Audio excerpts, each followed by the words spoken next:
Thank you for joining us for this Selectmen's meeting of March 29th, 2021. We had a previous non-public session, so we're going to our first appointment of the evening, which is representatives from Parsons Bank, Karen Sharp-Morin and Anthony Taldi. And I'm sorry, I didn't catch your name. James Kenny. James. Sign of the Garage Town Plaza. Okay. The current owner. Sorry? The current owner. Current owner. Currently, yeah, for the last 5 years, yeah. That's current. Still current. Still paying the taxes on it, right? I remember that. Taxes are killing me. My husband and I built the original section of it. Oh, you did? From the post office to the left. Uh-huh. To TD Bank. So I'm very familiar with the property. So you can blame her for your tax bill. Oh, right, exactly. No, I had my share of that. tax bill. Right. Thank you very much. So who wants to go first? I can start if that's okay. Yes, please. So my name is Anthony Dalton. I'm with Partners Bank. We are a mutual bank headquartered in Sanford, Maine. We have 10 offices, 8 of which are in Maine and 2 in New Hampshire. We have 2 offices that are in New Hampshire, located in Portsmouth and Rye. We're here tonight just to kind of introduce ourselves and talk about the fact that we do have a very keen interest in coming to Kingston. Once the TD office is vacated, we are looking at that office to take occupancy at some point in the future. We do have a number of hurdles that need to be cleared for us to make a kind of a final decision on doing that. Some of which are regulatory, others are hiring personnel and such. But we feel like Kingston is the type of market where we can be very successful. We can bring our brand of community banking to the area. We feel that there's a stark difference between community banking and the way big banks do it, for lack of a better way of putting it. We insist that our employees are very active in volunteerism in the community. We also make it a point to donate quite a bit of money. As a mutual bank, we have that type of flexibility, and we're going to be able to do that. And we feel very strongly that Kingston is our type of market. When we entered Rye, we had a very similar situation where TD was leaving the market, and we felt strongly that Rye was a good market, that we could be successful, and we have been. But it's really about creating a mutually beneficial relationship between the bank and the community, and becoming part of the community. That's what we try to do when we come to a new market. So, we are at the very early stages, as I mentioned, but about a week ago, we had a nice conversation with Chief Briggs. He was generous enough to spend quite a bit of time with us and let us know what the sentiment was in the community. And it was just happenstance. We were actually with Mr. Kenny looking at the building and trying to imagine the possibilities of what it could become. And Chief Briggs came over and we had a nice chat for a good long while. So we are very excited about this opportunity and feel very strong that it's the type of place for us. I think Karen also would like to say a little something. I think Anthony covered it really well. As a community bank, we do things very differently, and a big part of our success that we've had, Rye has been our most recent branch. And a big part of the success has been due to the support that we've offered to the community. So it's a two-way street. We believe very strongly in doing well by doing good, and so making sure that we are personally involved in and financially supporting the organizations and the events and things like that matter to the community. It helps for the community to get to know us, but it also is important for us because if the community is vibrant and healthy and people are getting together and we're seen as somebody who is, our name is on the back of the soccer team's t-shirts or something like that, that's who we are. We tend to be most successful in communities that we are very involved in those communities. So it's important to us to do that. One of the big hurdles that I'm working on overcoming right now is staff, because Kingston is a a bit of a jump for us. You know, I can't, I don't have anybody in our existing offices that would be the right fit for them to come to Kingston. So my plea is for anybody who knows someone who maybe used to work in the office for TD and was really fantastic and you really loved them, I would love their name. Or if you know someone who is has a history of banking or something like that and wants to consider a new career, we're a fantastic organization to work for.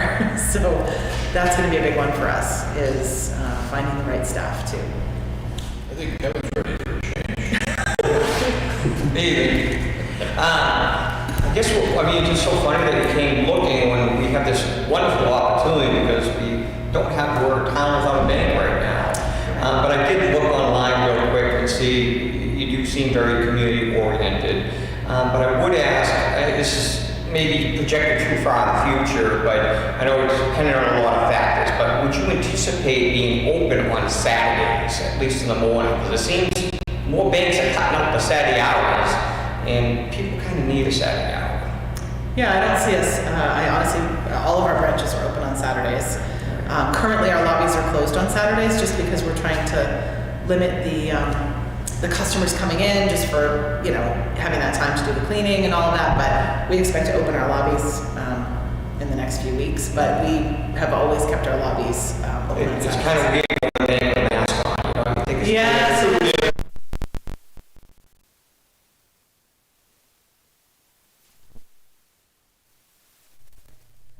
take your sunglasses and hat off, but leave your mask on. So it has been really strange. But I will say that I think, you know, we really try to instill and we foster in our branches. You know, we had people who, because the drive-up was insanely busy, because everybody was coming through the drive-through, we had employees that were running outside and going to people's cars and setting appointments and meeting them outside to sign paperwork and all of that. So even during this whole crazy pandemic, it's definitely tested it.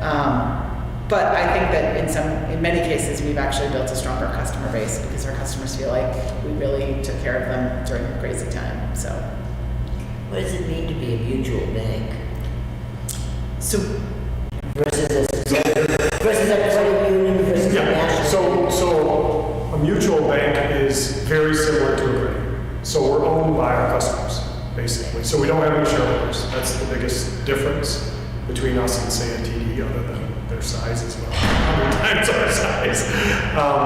So again, we don't have to worry about shareholder returns. We don't have to worry about paying dividends. We don't have to worry about increasing the stock value over time. So that gives us, we feel, the luxury to make more donations back into the community. We've committed to donate 10% of our net income back into the communities that we serve every year.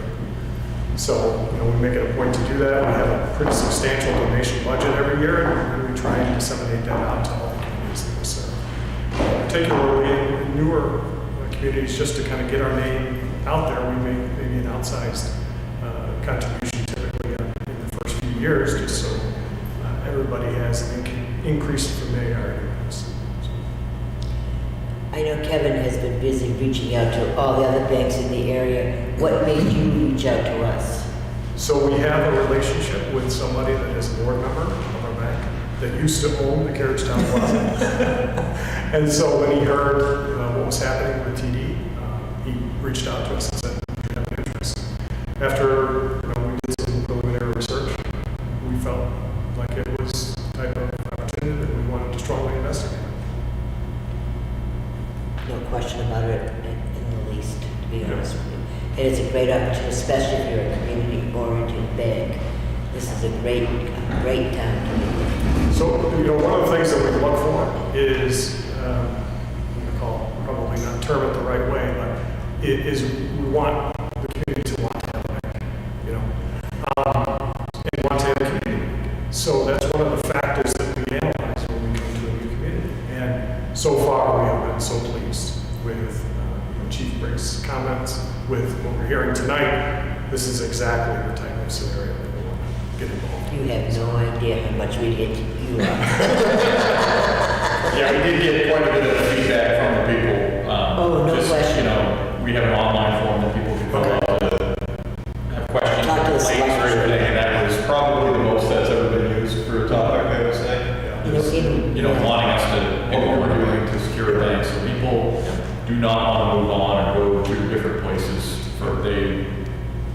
want to stay here. And I don't know if you're aware of it, we are, the former seminary building in town here is being developed. Into apartments. Yeah, our apartments, and we just, 40 plus, right? yeah, Within walking 45 planning on their small, either 60 one-bedroom or studio apartments. Which is in walking Right in the center distance. of the Your town. man, It's perfect. should you decide. Within walking distance, I think. So And they their just, house. yeah, they just came in for a 79E, which is a tax incentive to basically preserve historic buildings. They did the New Market Mills. Chimber? Yeah. Ah, Question. It's a slam dunk, isn't it? And we also, there's a very large warehouse you may have heard of is being built in Kingston as well, 800,000 square foot distribution center. Great. So Yeah, we're, so- the community is growing and there's definitely going to be. 150 employees. Wow, that's great. That's really great. That's awesome. So this is our town clerk tax collector. That's Kimmy Baby. And she's very excited to have a bank in town because she makes a zillion deposits. Oh, sure. Kingston's had a bank since 1971. We've had an independent, Plaster Bank and Trust was the first one that came to town. At that time, we only had 2,500 people, yet we were flush enough to support a local bank. So we're used to having a bank in town and want to continue to do that and have that convenience. We're also part of a two-town school district. They also bank with TD Bank, so they're looking for a home locally. And up the registry. The registry, the county courthouse, literally 2 miles up north of us on 125. They banked also with TD. So you've got some big players. That's not even counting any of the private sector of businesses and or resources, financial resources. How's that for Della? It's not easy to change banks. And that's really what banks, when they're closing and consolidating, that's what they're counting on, right? Is that it's a lot of work to change banks. So They're expecting us to go to Epping or to Glasgow or to Exeter or to Hampton. Right. And Kingston's had a bank for 50 years. And a bank, I've always thought, and maybe I'm a little bit biased because of the career that I chose, but I always feel like a bank it's part of a community. You've got a post office, you've got a bank, you've got, coffee shop, restaurant, whatever it is. And those businesses help to kind of, support and be part of the community. Mhm. I do think that it's an important piece of it. And that was actually, when we went to Rye, that was a big part of it. The folks in Rye actually, in various different ways have reached out to us because they sort of felt that not having a bank in town was a real detriment to the sort of just the growth of the town. How long have you been in Rye? A little over a year. And it's been, it's blown our mind that during a pandemic, so we opened a little later than expected. Just before everything shut down. Yeah, we literally, second week in February of last year.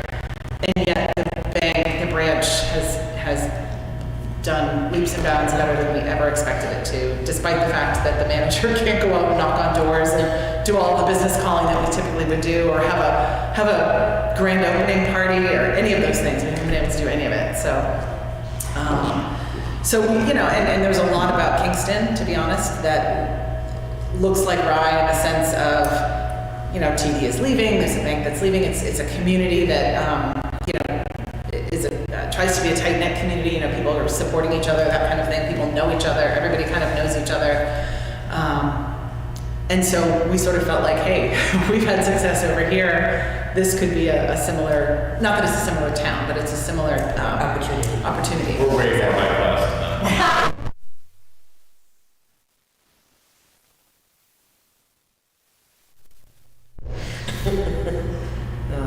so that was a TD Bank in, right? Yes. Right. Yep, it They're was. shutting down a few, they're shutting one down, the one in Rochester. And There's quite a few that they're closing. they don't care. They really don't care. So the public, Well, because so much is happening online these days, and particularly the pandemic has kind of driven a lot of people that way. So they look at the branches that don't have a lot of foot traffic or less foot traffic or something. And so what would be the process for you to start? I mean, you'd have to wait for TD to pull out, and how much time would it take for you to actually get in there?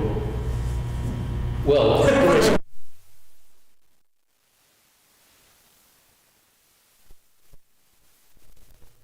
TD about 6 weeks ago, because they, they've got assets there of about 126 billion, which is double or triple what you'd expect in a town like this, to be honest. And they've been there, I think, about 25 years at least, TD. This friend of mine who's a business partner as well, Todd, who is involved with you in Portsmouth, and I sold him that building in Portsmouth. Oh, did you? You guys just keep trading property.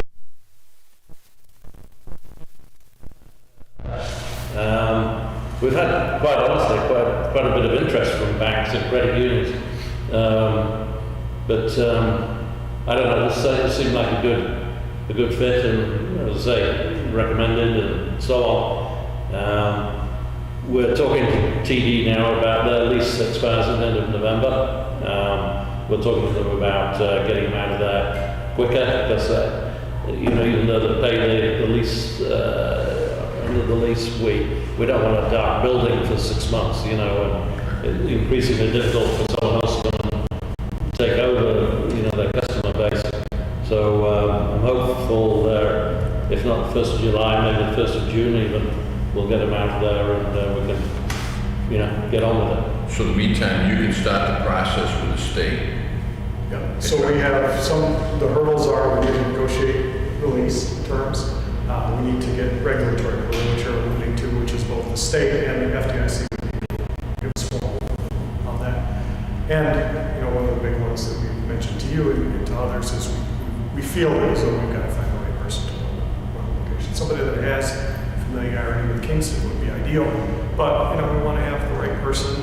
With us being in Sanford, we're so far away, we want to be sure that the community is going to be in good hands. So you'd be looking for someone local that would like to manage this bank that has experience, and how would you like them to contact you?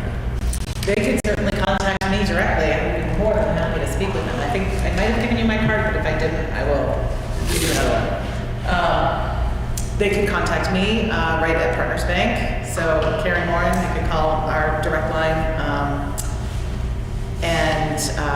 I can give the line, but I'm not sure if anybody's actually listening. No, but you should leave some cards with Susan. I will, for sure.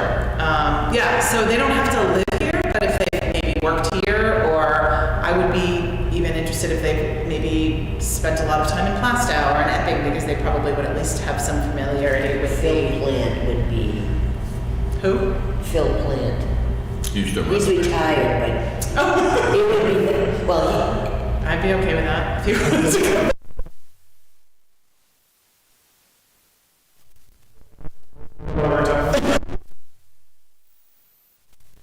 You would like a change of career?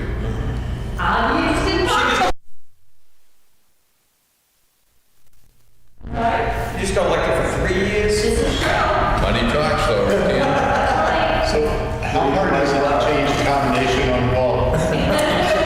Not very.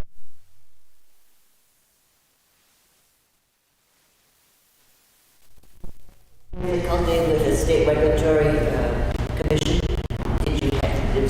Did you have local assistance from the local state senator? No, you typically don't really need that. Well, maybe not today, but you did 30 years ago. Just saying. Yeah, we definitely have, one of the great things about Rise, we had some champions there.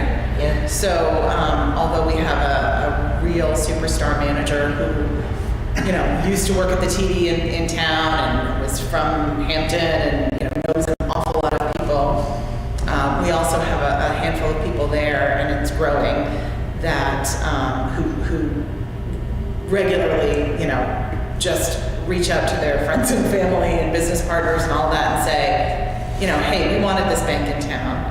So, this was the deal that we struck. So you need to go move your accounts there. So we really had people who were kind of strong arming their friends to come, which is great. We'll take that. But that was one of the reasons that I originally reached out to you, Susan, was just I wanted to, because I just don't know anybody here in Kingston, and so it was luck that we ran into each other in the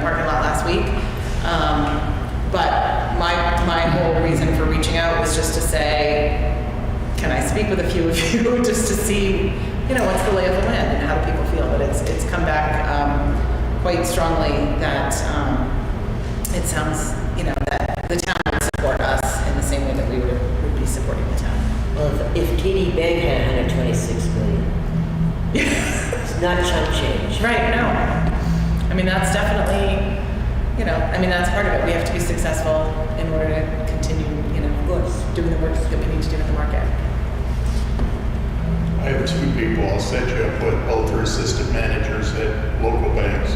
Wonderful. That's great. I appreciate it. I think they're both interested in moving on. Excellent. Because I talked to them about possibly moving a branch there. Wonderful. And they wanted to, but they didn't. Okay. Great, thank you. It's terrific. Tim, I think you just lost your job. No, it's going to work. It's going to be. No, we're not. No. I'll make sure you get the lollipop. And doggy biscuits, right? I'll promise you my banking business, and I'd say he would too, but he is his first nickel day.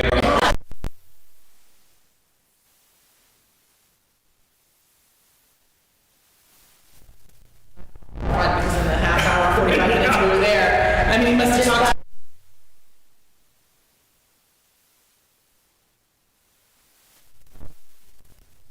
Be careful what you give him because he'll come back for more.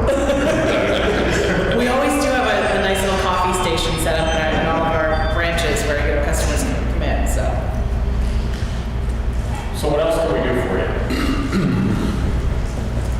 Really, that's it. If you can give us some leads on personnel, that would be a fantastic lift up for us. So when are you moving in? Well, we already have an agreed letter of intent signed. Okay, excellent. So locked it up for a short while, and by the end of this week, we'll probably have a first shot of the draft. Good. That's great. When are you able to apply for, you've got to have a solid deal, I guess. to Yeah, go. solid deal. Once that happens, then Yeah. take the next step. So I guess we also need to know when, be clear when TD are out of that. Yeah. Because typically the process, just more information we want to know is you have to give a date certain if you're going to actually occupy. Yeah. So we kind of have to know how all that lines up before you can make a formal application with the regulatory office. Would it be advisable to maybe ask them to come back in 30 days and give us an update? What do you think about that? Would that be good, bad, or indifferent? Sure. I think we certainly will leave the door open whenever you would like to come in Okay. at your schedule.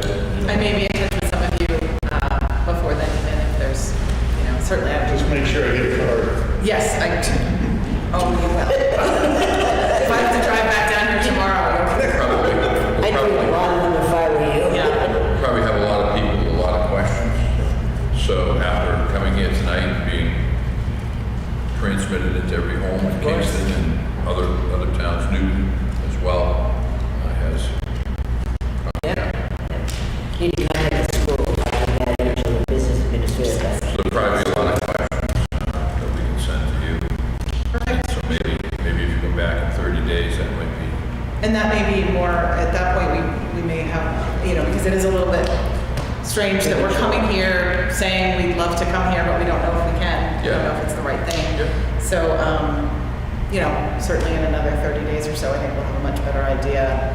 Yeah, if it's 40, it's okay. Yes.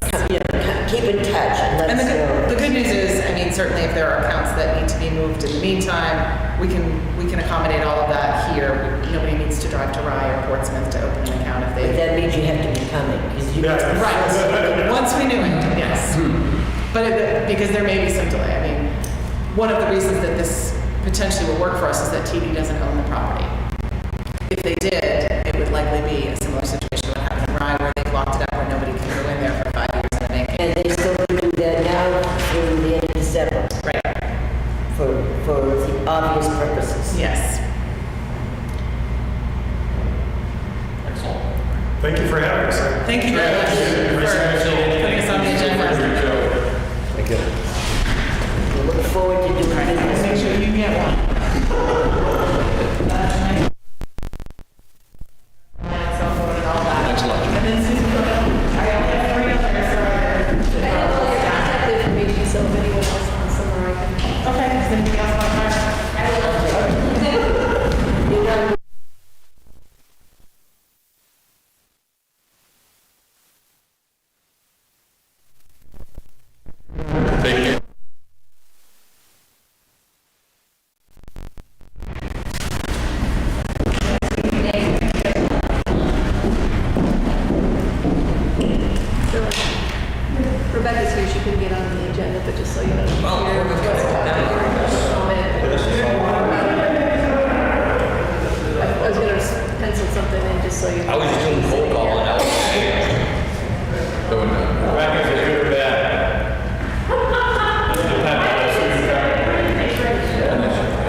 to be this summer, and we're gonna need a tent. And I understand that the rec center. Can you speak off the mask? I can't hear you. Or speak louder. Reluctantly, I really don't want to, but, so we're expecting to get a tent for summer meeting for 6 to 8 weeks this summer. And I didn't plan for it in our budget, so I was bringing that to you because, we realized that the rec center's getting one, and I just think that that's the right thing to do given the situation with the pandemic, and we're not really sure what's going to be happening this summer, but in order to have larger groups, I think the smart thing is to have them outside, and in order to have more programs, I think it's a better idea to have them outside and to have a place that's covered, and I think that is a better plan, but we did not plan for it in the budget, and the best price so far that I've gotten is $4,500 For the summer. for the summer. And they would bring it in, this particular company is the same company that is bringing in the Marshall tent, it's bringing in the rec center tent, and they would bring it in the same time as their tent and bring it, pick it up and take it away at the same time. So it would be there through the whole summer and most of August. It's $4,500. It's more than the rec center tent because they're buying new tents. I did ask him specifically if he could meet the quote that the rec center had, and he said that he couldn't because the tent is more expensive. They're ordering a lot of new tents. So that was the best he could do. So What's the size of that? it's the same size as that one, 20 by 40. I was just gonna say, before you plan on anything for the summer, 20 by 40, yeah. Yep. before you plan anything for the summer, I'd say wait a little longer because Sununu just enacted the mask mandate for 21 more days. I really think it's gonna be listed in 21 days. Right. Everyone's at a point where the average person that had the first shot, today open up, a huge range of people in these clinics all over the place. But I really think before you sit there and try and spend more money out of budget, I really think you might want to see it a little longer. That's my opinion, because the mask mandate was only enacted for 21 more days. Right. But you're at the mercy of weather for that whole 6 to 8 weeks. That's also the issue. And then we're going to have an event on April 30th, which has a rain date, but we've been attracting 50 plus people to these events outside. Did you approach the Friends as yet? Well, we have for the regular budget, they give us about $2,000, a little over $2,000, but I don't think they give us to cover this. Have you checked the grants out, there's new grants out? Well, that's what I think you were mentioning, Susan, right? That there were New grants. new COVID cares. It's not been distributed yet. I think money is being distributed to the states. We don't know where it's going from there yet. There is a lot. Rick got a grant. He applied on his own. Recreation did. So, Rebecca brought this to me last Wednesday. Yes. We discussed the options. She was looking more towards a permanent, like a high shelter. I'm the one who came up with that idea, what Paul was doing. There is another whole round of COVID money that's available coming to us. My thought is, and I spoke with Rebecca saying, I hear what Kevin is saying, I think you're right, but July and August things, we're going to be in a different world. But you can't plan on that, you need to reserve the tent now. Yeah, that's true. You might not get it if you wait until the end of May, June. You might get it for cheap already. But I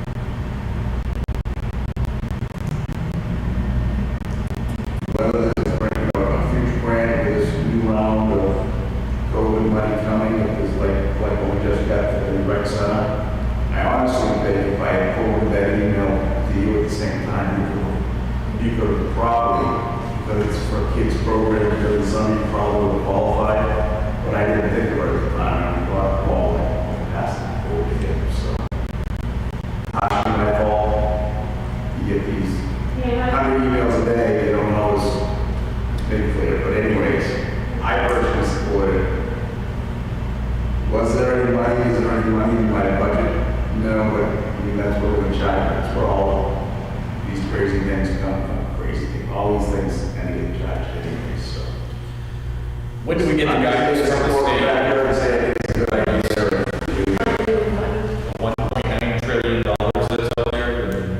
I don't know, what I read today is that maybe later this year, we might have some guidance, but they don't Like timely assistance. Would we be better to write a grant and own one?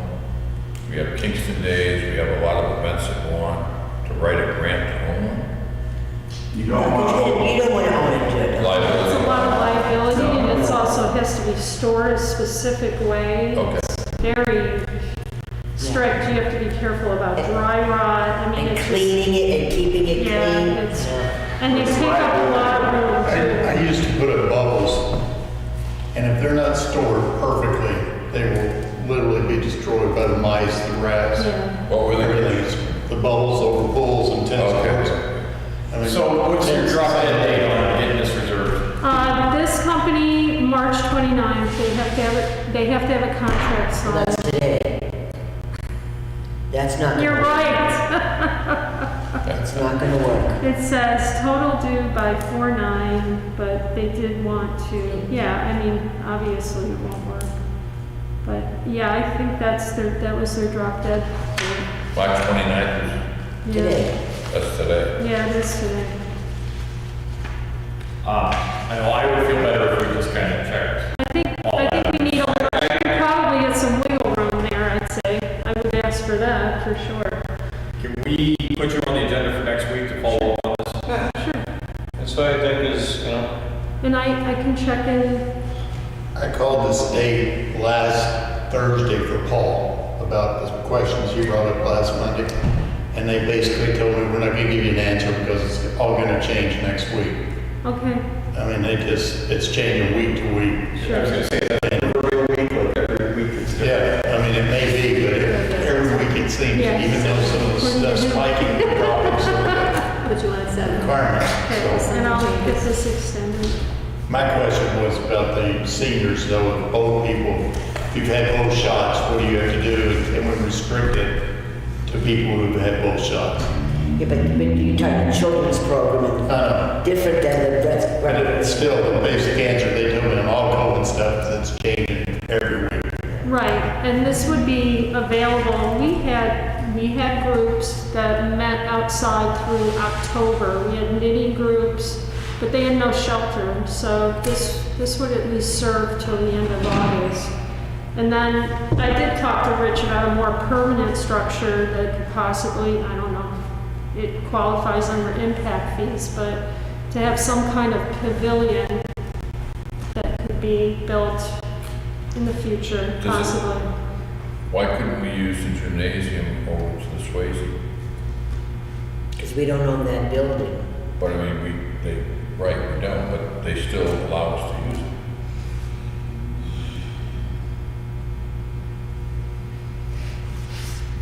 I I can mean, think the of, school will have it and they'll be leasing it, even if that agreement goes through.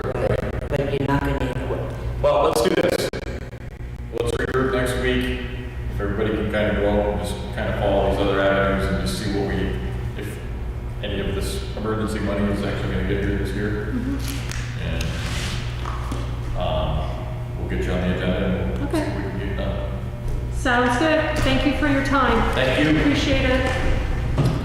Any further public comment? Thanks, Rich. Okay. Old business, auditing services.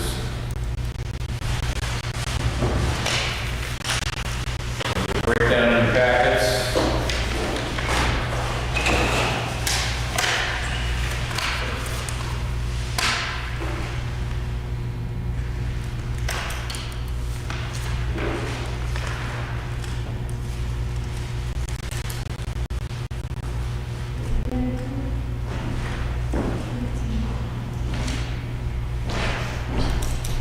I'm not very good at math, but it looks like the one on top is the low one. right. And Vashon, the second one is the one that we've been with. I'm not one that always goes for the lowest bid, but it's a reputable firm. And it doesn't hurt every so often to have someone else looking at things. And they gave us a pen. They gave us swag. They got a good pen. But no, I just think it doesn't hurt to have someone different look at stuff. I would want to check their references. Auditing the auditors. Yeah, I mean, so, yeah, if we've been with them for the past 7 years, even if they were a little bitter, I would almost be inclined for that. But Switch it since off. these guys are a little bitters, I don't know. Does anybody else have an opinion on it? As long as the references check out. Yeah, I mean, I've heard of these people before. I mean, I've heard them too, but I would just do the due diligence and check if they're favorable references. I wouldn't mind giving them a shot. Okay, I will entertain a motion. I would like to make a motion to go into a 3-year bid with Logic and Sanderson pending favorable recommendations. Second. Okay, got a motion and a second. Further discussion. It would be for the chair, authorize the chair to sign all documents.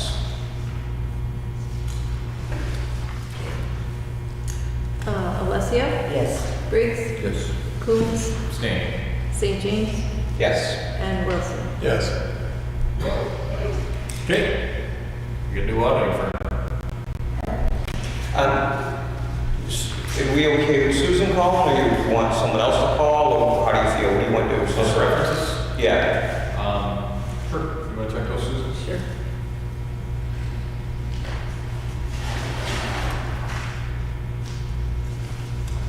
Code enforcement officer. Did you get the one I sent you this weekend? I did. The other one I got, they wanted him to be like custodian, building inspector, health officer, drywall. Yeah, this one was, $15 an hour. I think that was it. this one was also building and health, but I made a few changes in the description. The ad didn't really change. But I've given you the second draft. I took out a couple things that put him in charge of the inspectors, for instance. So, one of the primary tasks for this person is going to be MS4 compliance with stormwater management. And I think we should probably have that towards the top of the list. Okay. Rich, can we meet up this week to kind of get a paragraph together for that? Sure. Because you know that backwards and forwards more than anyone. The other thing is the number 3 item. I think we want to, I heard people loud and clear as they were concerned about this being someone just going around ticketing people. I think the primary, before it issues violation notices and stop work orders, I think should be public education. And that's through, either people coming in to the town hall and meeting with this person to know if they're violating the code, but also for a first-time incidents. I know Robert, his primary thing is he goes out and talks to people first before sending letters and telling them to stop. Yeah. He makes them aware of the violation through education more than slap on their straight So up. more honey than the vinegar or whatever. And I would say Robert does probably clear up 70-80% of the violations just by swinging by there. So you want to change that number 3 around so that you're more working with the public to address violations, that sort of thing. Yeah, Conciliatory manner before it comes. Or just say he issues them when asked by the board or at the recommendation of the board versus on his own. Educate first. yeah, and that kind of segues into the next thing I want to talk about is, I think at least in the beginning, this person should not be issuing cease and desist or, those kind of things. That's still a function of the board of selectmen and it's something we should retain at least until a point where we know this person is prepared to handle that. Yeah, I agree with that. But that fits right in with having him or her be the first line with the public and helping them make right choices Right. in accordance with our regulations. And perhaps along with that, there's some sort of, process that they basically, the first time you get a call on, or they're made aware of, they document that, where they made contact easy packet that is handed to us in this environment where we're, in this meeting where we're not going out, 5 of us are taking 5 individual trips to go to the site, see it, and try and get caught up on it.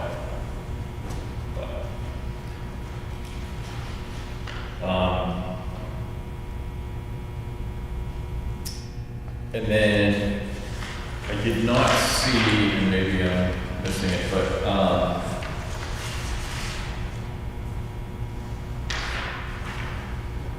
Rich Wilson had the point last week about making them the deputy health officer. Oh, okay. Get that.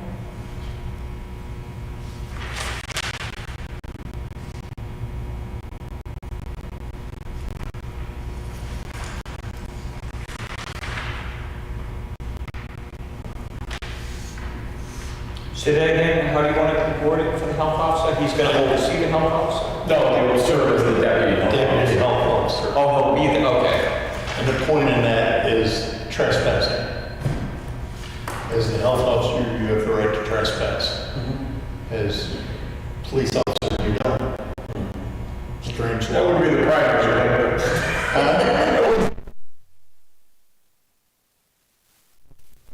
Your property and to look at things and stuff, I mean, you're supposed to get the owner's consent, but, Which this person will definitely do. yeah, but I mean, it opens up some doors that, God knows should probably remain closed. But I mean, we have that lacks in the fact that we are supposed to have a deputy health officer appointed, and it's something that has depth in that position.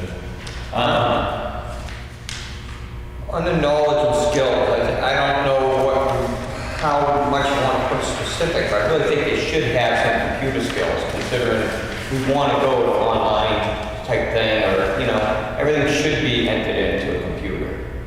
You know what, it's sad that you have to put that in, but I expect them to have computer skills. I think basic Microsoft Office skills and, Yeah, proficient with Windows software. you something. definitely don't want to get somebody that can't turn on a computer or Yeah, no, something. no. Well, I hate to say it, but yeah, I know. It's just, I think, That's not acceptable, but that's why I think it should be in there.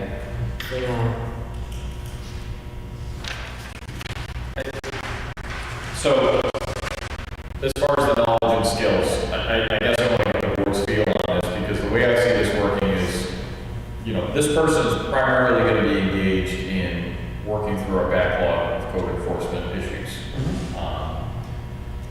Specifically the stormwater and also site plan compliance is another aspect of that. Those don't specifically require knowledge of the building codes and things like that. I think if we find the right person, the intent was that Robert Stewart would be able to train this person into the building inspector position. He would still fulfill the role, and this person could shadow him and kind of learn those things, and perhaps it's something that we can, I don't know that we want to pigeonhole ourselves into someone who's just a code person. This is what they do, where this is probably going to require more. I mean, we don't have a process for monitoring stormwater right now. We really don't have a process for monitoring site plans, because we don't. So are we looking for someone that has a good working knowledge of the building trades and the permitting processes required to safely and effectively build domiciles and businesses within our communities? And that's what we're really looking for. I think it would be someone who is knowledgeable of the trades, because you could be an excavation person and do a great job, knowing the stormwater part of it, but you're not completely, the building process is not foreign to you. It's, you're aware of it. You might not know all the specific details, but that's why you have RSA to look up if you need to. Right. In this day and age, I mean, everything's right here. Yes, yes. Being able to quote the code, You're check. gonna have to be well-rounded like that. We're not gonna find the ideal, but it's like, someone's retired that's was in the building trade industry that, Someone's young and wants a more secure position with salary and benefits, but still has a working knowledge of the building trades and welcomes the opportunity to help people develop projects within town. I mean, you really need a versatile individual who can is a self-starter, has some initiative. Versatile is a great word you just used. Exactly. I think versatile is going to be the key. Someone that can adapt to see what we need and tailor it. Exactly. A self-starter who can reach in there and. Yeah. I think versatile is the key Help phrase. us have define an equitable permitting process. It's really needed. Because we don't really have it. We have, but we don't have. Rich, you have something? I haven't seen your requirements for this person. One of the requirements, the ability to read and understand all different types of blueprints. And that should be one of the tests that you give. Ability to read and interpret construction plans and drawings. Yeah. But But your point is well made. yeah, it's, You need to lay out, whatever your candidates are, you need to lay out on the site plans and have them explain it to you. Because if they can't do that, then That's right. they can't do anything, if they can't do that, they can't do anything stormwater. and I think that's something that we can discuss while we're coming up with that stormwater portion of it, is perhaps some sort of skills test. You know, can you run a wheel? Can you pull a line? It's, Yep.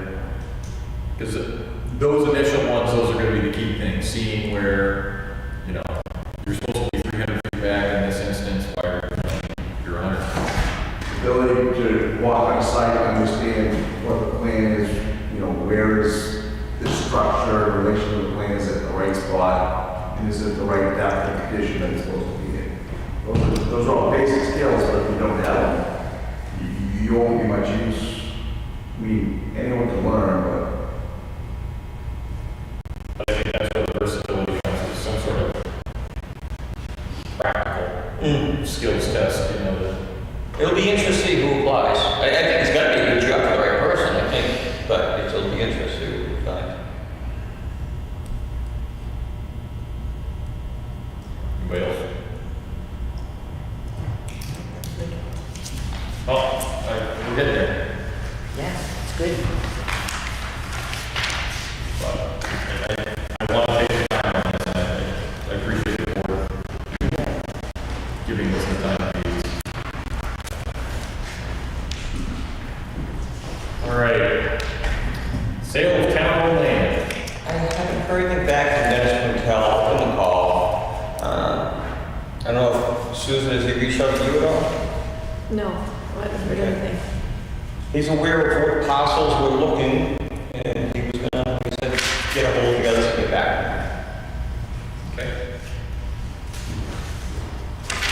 Frontage road. And I need to go there and to Whitney's, And Ken's, and the Washington. Don's. when do you want to do that? Next Monday morning?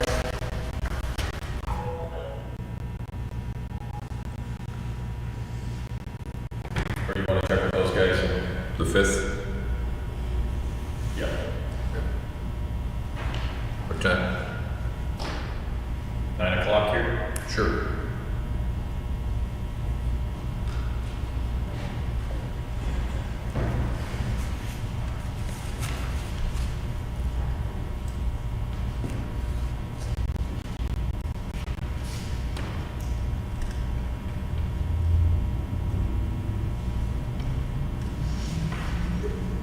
Okay. LED light contract. I followed up with Tim Nunes, and surprisingly, actually, got back to us pretty quick on the numbers. The net book value went down, which helped us. But the cost of the arms went up a little bit, but overall, the contract, we're saving a little more money. But the numbers are only good for a month, but we're doing better than we were when we looked at the numbers last time. Cindy's all ready to cut a check to Affinity, if you're okay with it.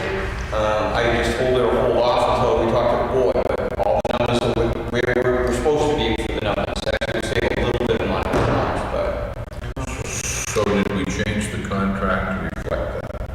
that's what they're working on. As far as the Affinity is the same price. The other thing is with Unitil, so that to Cindy to finalize all that. But the affinity price is the same. So that contract that's with Affinity that's in the folder, you should be able to sign, right? Correct. Without, it's not going to change overall. Nope. And what is the time period for them to start? I can't answer how fast Unitil is going to put up the arms, but Affinity is going to get ready to go. And is there a mandatory date that they need to be done by? I don't know if we have that, but I would say the number's going to change if we don't do anything in a month. The numbers are, they're fluid. We have to go back. We need to sign this and get it. Yes, Or it's that's possible my- to go up. Keeps going up, yeah. Yeah. So I will entertain a motion. I'd like to authorize Cindy to release the check to Affinity to start that contract going and to finalize paperwork with Unitil based on the numbers we have. So you're authorizing the chair to sign this? Yes. Further discussion? Roll call vote. Alessio? Yes. Briggs? Yes. Coombs? Abstain. St. James? Yes. And Wilson? Yes. Who was the second comment? I was. And Susan, could I just ask you to follow up with Cindy to cut the check? Okay. Okay. New business. We have the health officer appointment for our interim health officer. Do we have to act on the resignation, officially accept the resignation? Getting to that part. Okay, sorry. I apologize for jumping the gun there. So I believe the other board members have received this also, but we have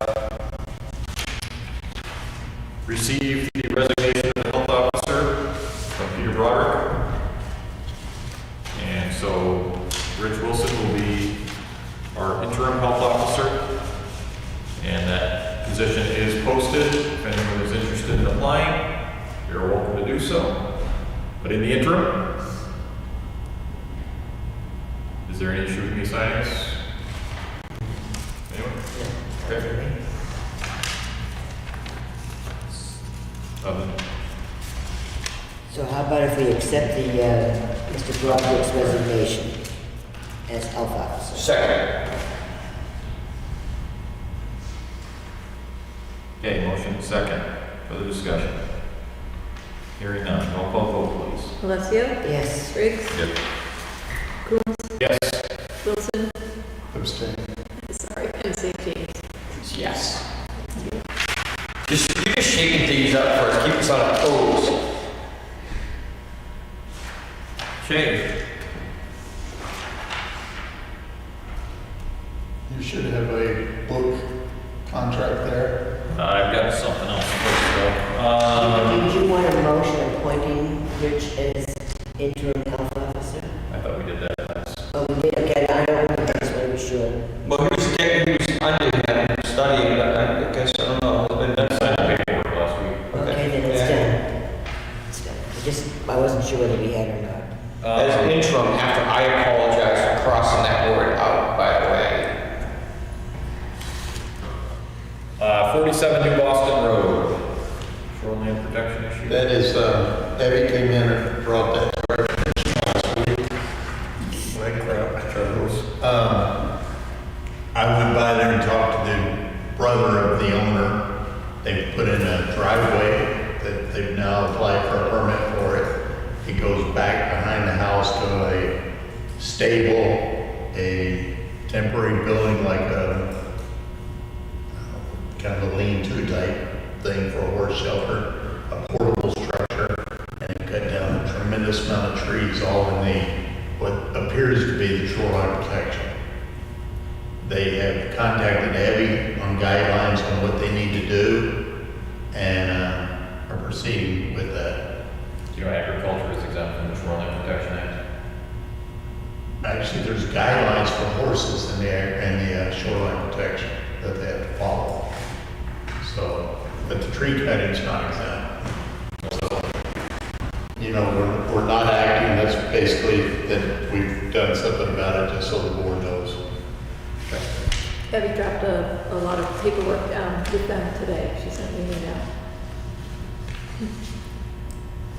One of the few people that act like they were concerned that they had done something they shouldn't have and are trying to correct it. Great. It's a nice thing to have happen, isn't it? I did spend some time down there with both the husband and wife, and spoke to Ellie on the phone as well.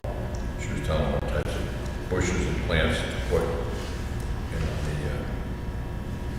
the wetland areas. Okay. What was the one you had? You should have put the contract there. In the history book. Great Life Crest. Yeah, there's a couple of things about that the lady that the contract is with to put the book together asked for 3 bids for printing. She will not name the source of those 3 bids, which is not unusual. Because if she does, we can go to that press person right around her, say, what will you charge us to do? I told her at the time of the signing of the contract, she has to release the 3 names so that we know that she definitely got 3 names, and we're going to verify that she got the bids. One of the 3 refused to bid, said they didn't want any part, but she did see 3. That basically lays out what's there. We have a couple of issues still. One is where the money's going to come from, and the other one is where we're going to store the books. Because they kind of assume we're going to bring them to town hall, but there's really not a place to bring them here where they'd be secure. But But anyway, that's an issue we have to think about. We either have to figure out a spot that they can be locked up, because there's not much space left in this building that they would not be lockable. The museum, That's the thought. That across the street and locked up in there. The other thing is somebody has to be available 24 hours a day to receive them, which I can do.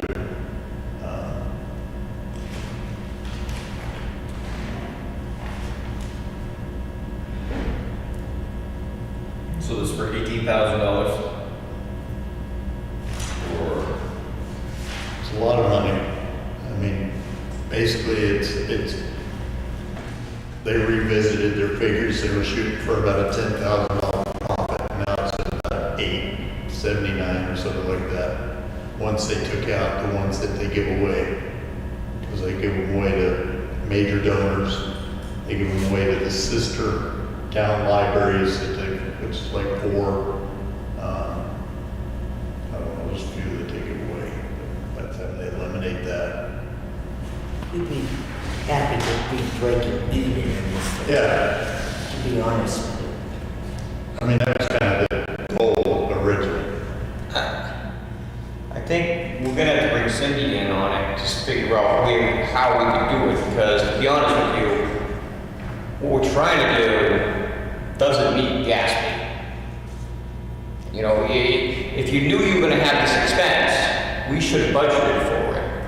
This way it could have been done that way. We've known for 2 years we've had this expense. Yeah, but they didn't come over and say, I need a check for $13,000. Well, they did in the beginning. They said how it was going to be broken down.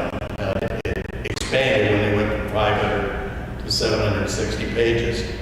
But also, I talked to Cindy about it, and I think she still thinks it can come out of the celebration money. No, I think it should come out of contingency from this Board of Selectmen. I don't think it should go to Kingston days. Why does she think it comes out of there? Well, that was the original agreement, that it came out of the 325th. That's where they took the money, and they put back in more money than they took out. Yeah, but the 325th no longer exists. I know, well, they just transferred the money, but when they were stating the money that they had in that account, that included the book money that in excess that has been put in there. I still think it should come out of contingency. That's my opinion. I would agree with that. I'll talk to Cindy and see, but we gotta figure out how to pay for it. What do they need ultimately, what the check is for? Well, they need 18 now, right? Well, that's what I'm wondering, because Are they getting 750 or 1,000? 750. Okay, so that's 25,650 bucks plus 990 for shipping. But it's broken down into payments. Because it's like half, Because they had 18,000. yeah, for signing and then half when they're shipped and it's different breakdowns there. And once, They need a lot of money. I mean, conceivably, the committee could be selling books once they get it printed. So we may need to come up with it at first payment and then maybe I think we have to come up with all of it.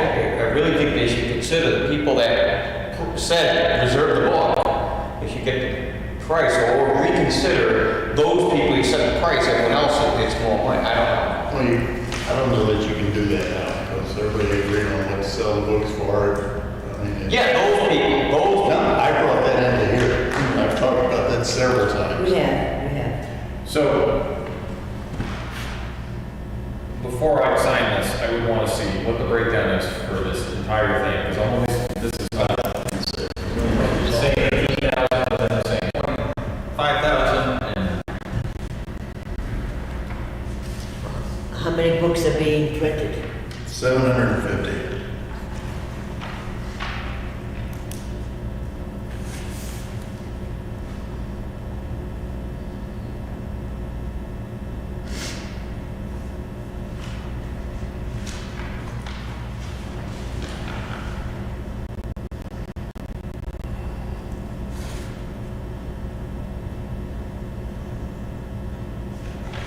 You can go ahead. I'll go through this with you. committee liaison reports.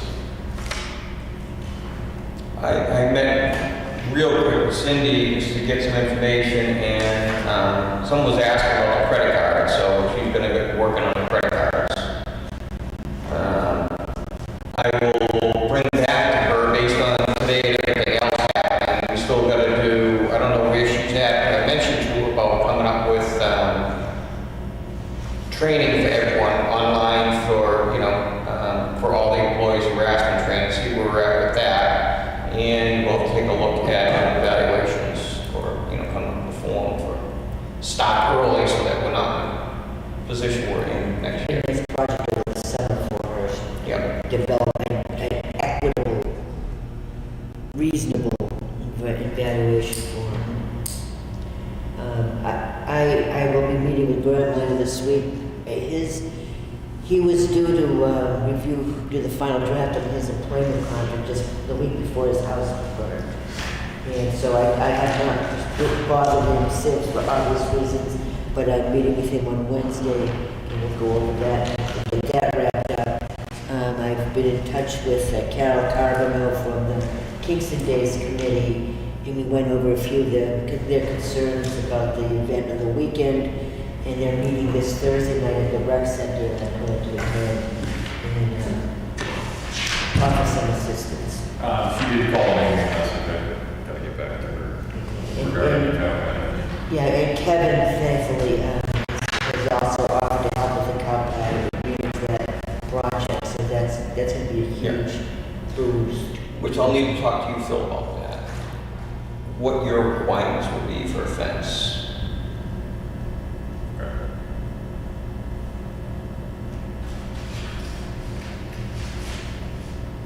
I didn't meet with the inspectors this week, but I did do everybody's evaluation. As I got to the board, we're pretty much, because they're inspectors in other towns, we are the lowest paying. So I again, would advocate for $50 for the inspection fee. Sooner rather than later. We are, this Thursday, we are reviewing fees specifically. So, Tori has packets out to everybody. They're supposed to be reviewing those, so hopefully that'll. Make a recommendation maybe to Monday's meeting. It's gonna be more than one meeting, I'm sure, but Okay. because there's a lot of fees out there, but I think, you just start hacking away at it. Get where we get. Good. All right. Susan has provided the policy for employee evaluations.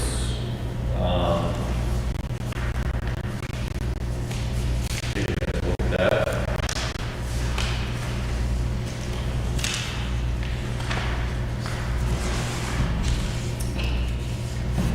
The one thing I was looking at is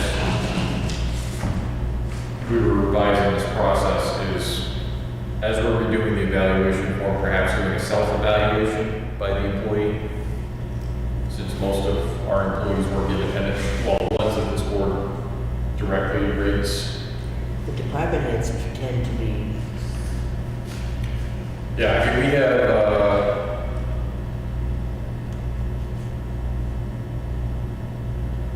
3 or 4, depending on how you look at it. Or, well, I guess 6 non-supervisory employees that this board evaluates. So, but I also think it would be helpful for the department heads if there are people who are doing their own evaluations as well. I think, you know, it adds a different perspective on it. Obviously, we heard earlier about that. You know, I think a self-evaluation allows people to put into writing what they think of their own performance and can be fairly eye-opening for the department head or the person doing the review. So I didn't know what the board's feelings on maybe looking at doing one of those. This is just talking about the employee evaluation forms will be supplied to the select board in February. You know, as we're setting up the liaison process, maybe we want to look at, you know, the person does a pre-evaluation form where they do a self-evaluation, and then when you go for the meeting with that person, you know, as the evaluator changes, you can look at that self-evaluation, and then in that evaluation, they would come up with goals and education they'd like to undertake and that kind of thing. so do we want to meet as a group of, let the department head do their own self-evaluation, have that come to the full board, and then have the liaison go back to the individual to finalize the review?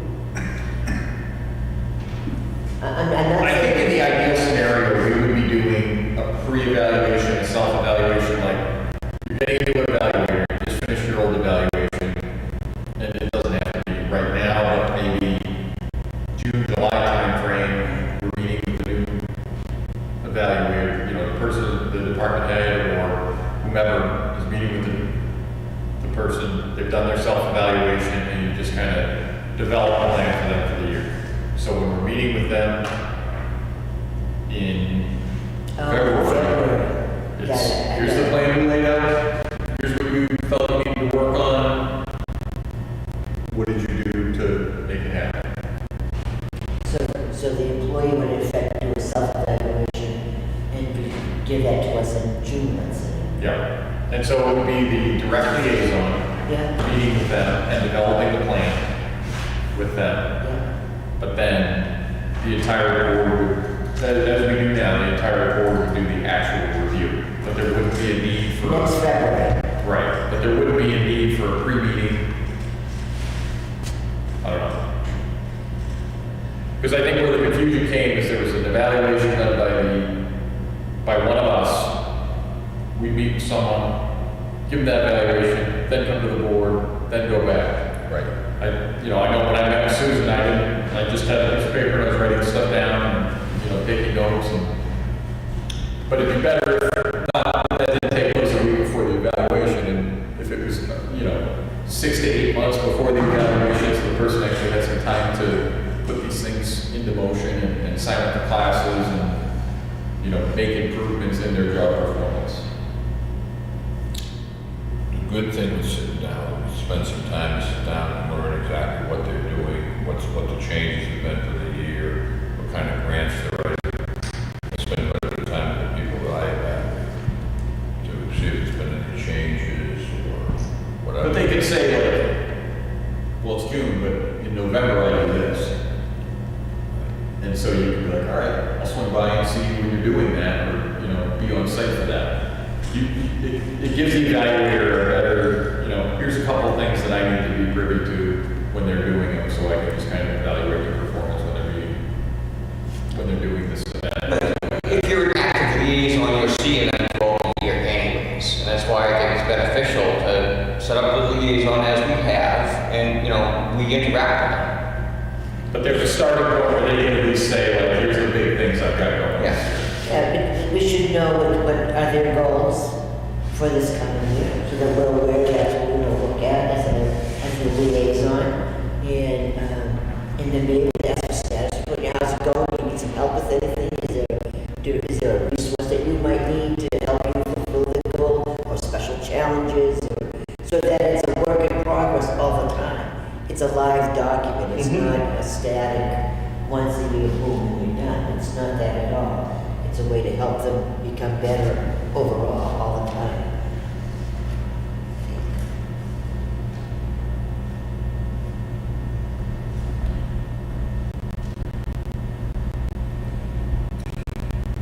So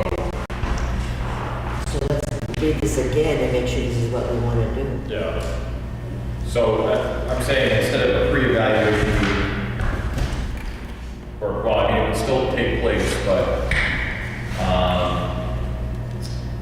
in which there will be a general discussion of how things are going and goals for the coming year, including training, to include a self-evaluation form. Yeah, I think that's good. Yeah. And did you say that's taking place in June or something, not before? I'm a little confused. It'll be June before we're ready. By the time we critique it. Yeah. I think that's, I'm gonna jump on that. I'm Cindy's liaison. I will work with Cindy and Primex, and I will get new evaluations. but I think there should be a process where we involve the employees as well. Yeah. You know, because I think people have pretty hard feelings about, you know, how the evaluations are set up currently. Yeah. You know, the forms, I bet Ron Day loves the form. I don't think anyone likes the forums, and I'd rather we're able to eliminate some misunderstandings that we don't need to have. I mean,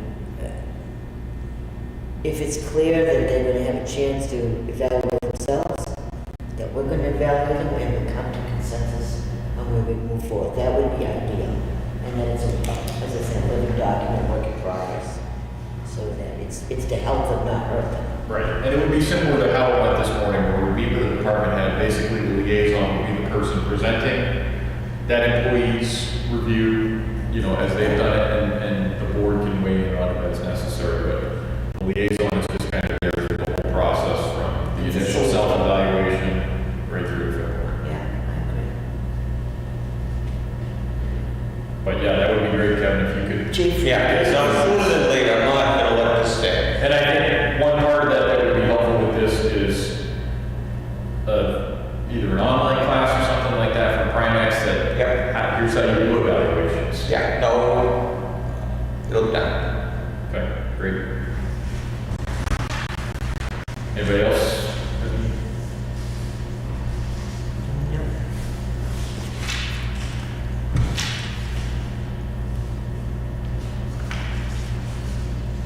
This is the line of for the roads, adopting roads. Oh, no. It's like the subject came up, so I looked that up in that. I didn't do that So either. you can, put that next time if you want.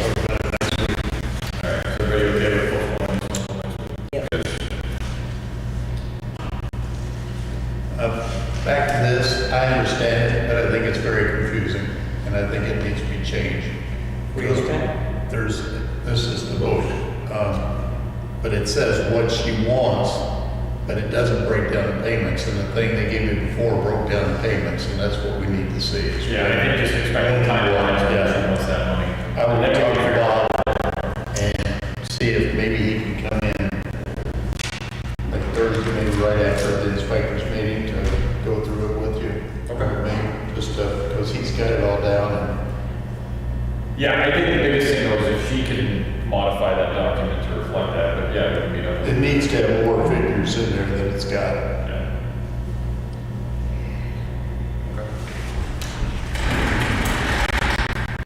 Public comment number 2. I'll make one. I look forward to having a new bank account. Wow, that'd be cool. I've been anti-big bank a long time, and to have a bank of this size, I think would be a tremendous asset. for the Like the town. old Plastow Bank and Trust, when it really was a community bank. Yeah. As opposed to. Even Family Bank was nice. Then they sold them and everybody sells. Yeah. You know, I went to Newton because that was a co-op and then they sold them. Kentucky's like that. My bank just got bought by someone else a couple weeks ago. But I will tell you, it's coming 360 it seems, because all these little banks, Kennebec, Proctor's, as they spread, all these have taken off. Provident Bank, But their profitability is not based on gazillions and billions. You know, they have a more reasonable expectation and a quality of life factor with their commitment to the community. There's a lot to be said for that. yeah. And we're that kind of town where it would be a good fit. No question.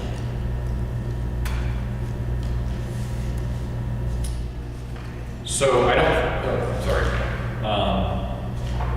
Correspondence, I have a grant thing for Paul here. Yes, that just showed up today on my desk. It's, you need to accept, allow him to accept it or however And that. I was gonna say, since he's actually named as the grantee, I don't think I can send this. Oh, okay. But we gotta accept it on his behalf, or he can sign it, but we have to, I think, as a board, accept it. Allow him to. Because, yeah, we have to allow him to. Okay. So I'll make a motion $22,435. Oh, yes, thank you very much. to accept that grant, and authorize Paul to sign To for it accept. on behalf of the town of Kingston. Okay. Second. Okay, motion and a second. My question was, do we want Paul to sign it or the? Both. It's in Paul's name. Yeah, it's actually the grant. Typically, we have the selectmen sign. We can have it authorized and signed on behalf of. You do? Okay, Paul's fine. My only question is, what is the purpose of it, and what are we gonna do with the money, would be the next question. The New Hampshire Department of Health and Human Services, the police to award COVID relief recovery funding in the amount of $22,435 to Kingston Recreation Summer Camp, doing business as Kingston Recreation Summer Camp. Funding for this initiative comes from the Federal CARES Act. Funding for this award is based on the following formula: number of classroom school age, number of full part-time staff. My recommendation, we put it in his revolving fund and let him, as he sees fit, but we set up that revolving fund. So he has the ability to access it, correct? It may have stipulations in the grant. That's one thing that, COVID-19 but related. his revolving fund goes for all The town is going to be COVID related. I mean, he's definitely going to have some expenses that, Yeah, he is. Okay. even if he needs an extra bus for his field trips, I mean, that's COVID related. There's plenty of things he'll have that. Yep. But I would also like to point out, to the best of my knowledge, you was liaison, I think he did this on his own, He did. which is fantastic. I mean, I think that's Paul's strongest point when we're doing it, is he is always looking into the future. He's thinking about the future, what he's gonna do We did next. last summer when we were in the height of COVID, and he Yeah. still came up with some programming opportunities for the community members. He does a great job. Okay, further discussion? Roll call vote. Alessio? Yes. Briggs? Yes. Coombs? Yes. St. James? Yes. Yes. All right.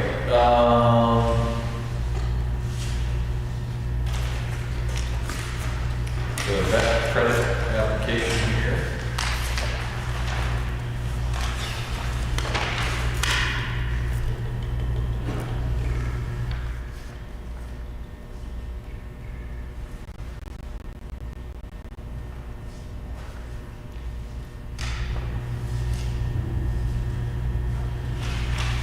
And this intent to excavate for Tormay.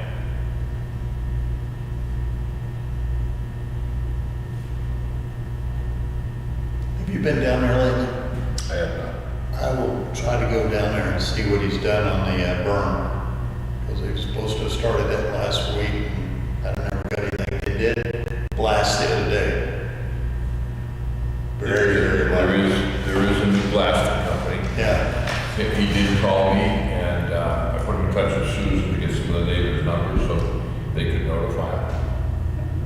done at my house and heard it.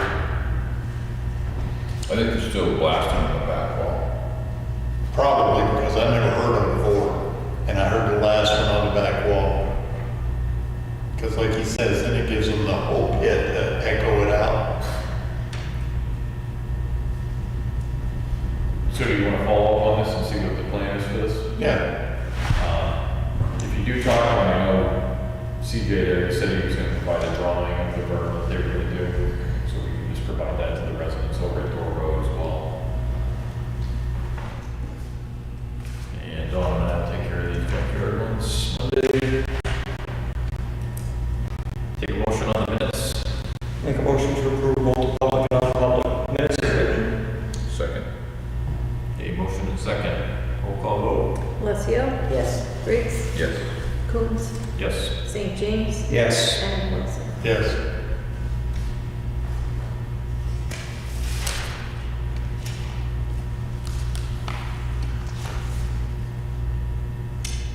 I believe that's all I have. I have one thing that just came up today, the woman. Well, it's not on the agenda. It's not on the agenda. Well, you know, it's kind of old business, the woman, the owner of the property, that needs to clean up his construction equipment. Yes. She called today, she wanted to know us to know she got the letter. She wanted to know if he wanted to meet with her and the tenant to make sure that he's doing everything he should. She said he's going to have 2 pickup trucks that happen to have his company name on them. They wanted to know if that was going to be acceptable to stay. So I don't know if any of you want to meet with them or you want to just go and see what's They happening. have done quite a bit of cleanup there. I would say it's not quite as far as I'd like to see it go. I mean, my opinion is the trucks aren't a big deal if the place is presentable. I mean, the big thing before is they had piles of building material out there and everything, so it looked like a warehouse. Yeah, and they've got a lady in there that's already on 25, so they're actively moving the land trailers and stuff, so. What was the new deadline you gave them? It was 2 weeks, which I think is just about, well, let's see. Last Wednesday, Tuesday or Wednesday. Wednesday, I think.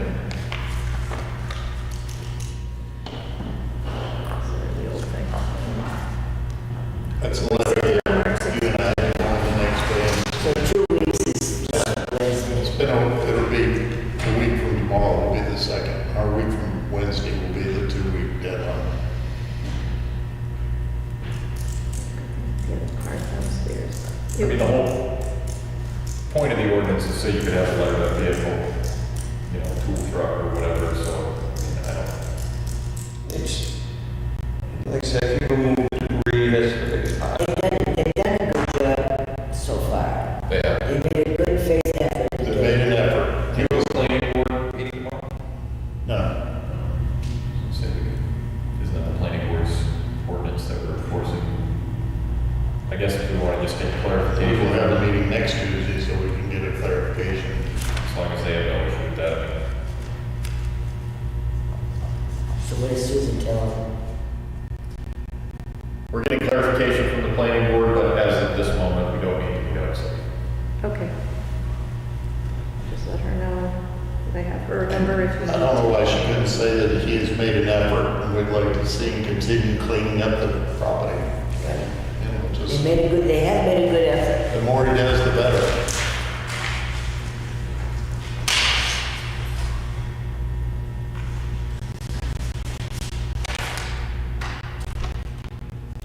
Ron's there.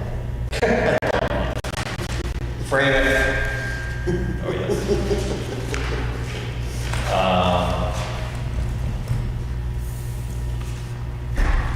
Does anyone have anything for non-public? I have one quick non-public under A personnel. Never is quick. But Well, my statement's gonna be quick. What do you guys do with it? all right, I move we go into non-public. Oh, I'm sorry, I do have I apologize. That's all right. So we did meet out on site with the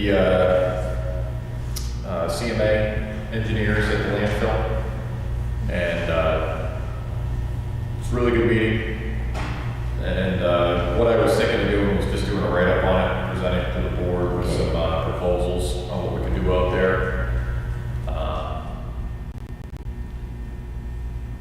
if that's amenable to the board to go that route with it. Yeah. Sure.